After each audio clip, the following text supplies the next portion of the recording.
यहां भगवान बड़े पास रहते हैं। इतना ही बात बताई, बोले अच्छा, और अब मैं कलयुग में हूं। तो बड़ी सुंदर स्तुति करी भक्ति महारानी ने, और फिर कहा तुम परेशान मत हो, वृथा खेत से बाले अहो चिंता करो कथम, मैं तुम्हें घर घर में स्थापित कर दूंगा, मैं तुम्हें घर घर में स्थापित कर दूंगा, चिंता मत करो। ज्ञान वैराग्य को अभी उठाता हूं।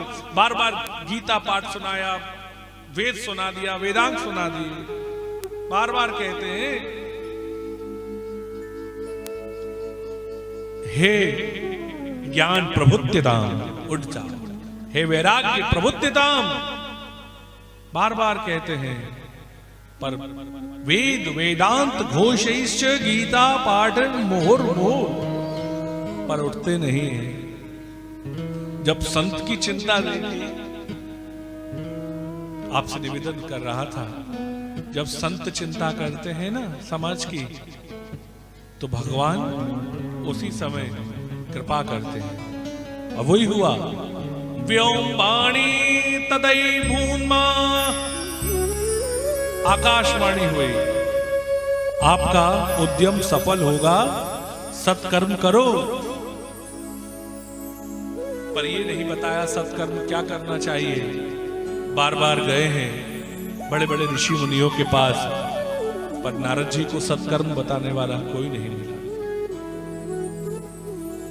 बोले उसी सत्कर्म को पूछने के लिए मैं आपके पास आया हूं। चार ऋषि कुमार बोले, मां चिंताम कुरु देवर्षे हर्षे चित्ते समावह, अरे बिल्कुल चिंता मत करो, अभी आपके चिंता को दूर कर देते।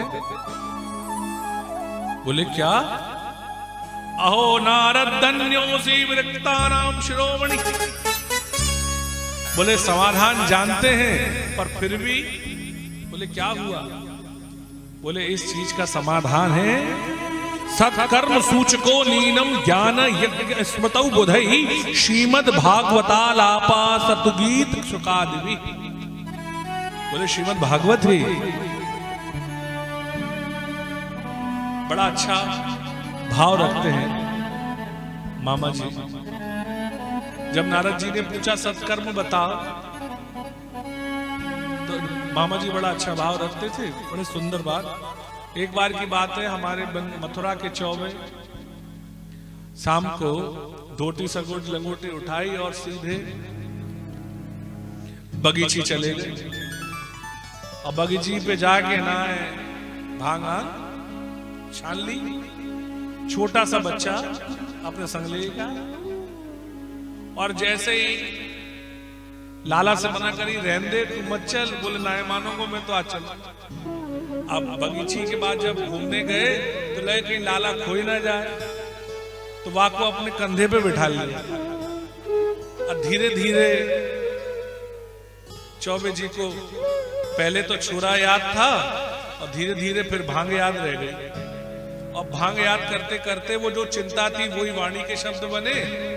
किसी के पास जाके पूछते, भैया मारो छोरा देखे हो?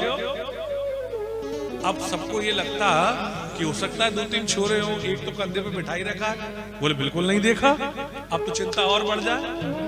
दूसरे ताई से पूछियो, क्यों छोरा देखे हो क्या हमारो? बोले हमने नहीं देखा। अब सबसे पूछते पूछते जा रहे हैं, छोरा नहीं देखा। और इतनी बात पे तो ब्रजवासी रोए तो है ना। अब तो सब जगह ढिलोरा पिटा, मेरो छोरा खो गयो, छोरा खो गयो, छोरा खो गयो, छोरा खो गयो। घर पे छोरा ढूंढते ढूंढते आए तो छोटा सा ही छोरा था, घर की दरवाजे पे टकराया तो छोरा जोर से रोया, और जैसे ही रोया तो आवाज आई, अरे दारी के तू तो यहीं बैठे हो है। तब से कहावत होने लगी, बगल में छोरा और शहर में, ये हमारे मथुरा की है। ऐसे आनंद में रहे। तो बोले सारा साधन जानते हो। आपने ही जो 4 श्लोक व्यास जी को दिए थे, 18,000 श्लोकों का सुंदर ग्रंथ, जिनको सुकाद भी सुखदेव जी ने गाया है, ऐसी बात। नारद जी ने कहा, बोले ये भागवत जी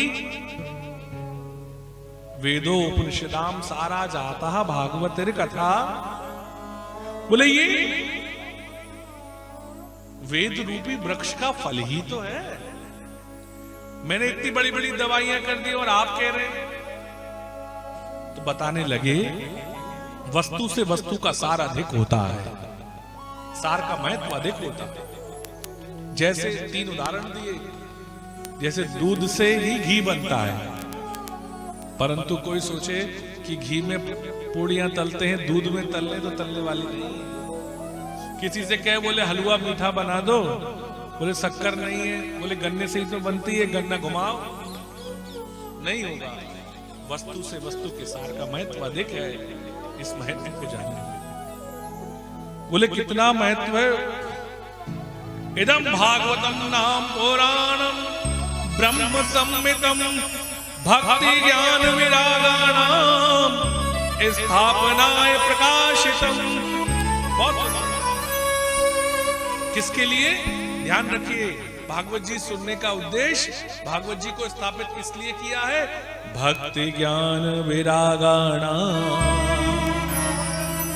स्थापनाय प्रकाश।